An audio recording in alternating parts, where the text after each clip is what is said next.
sadly confirms the death of one of its investigators into the lika-Bester escape case. Circumstances surrounding the death of the senior officer, who is also the head of organized crime in the Free State, remains a subject of a police investigation.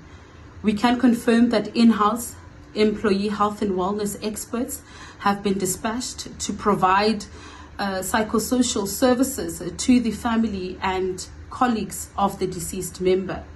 The National Commissioner of the South African Police Service, General Fani Masemola, has sent his condolences to the family of the deceased. He has described the detective as a hardworking, loyal, and dedicated member with over 31 years of service. Over the years, this member has proven himself to be a highly skilled detective with a wealth of knowledge and experience in crime detection. His departure will indeed leave a void in the SAPS detective environment.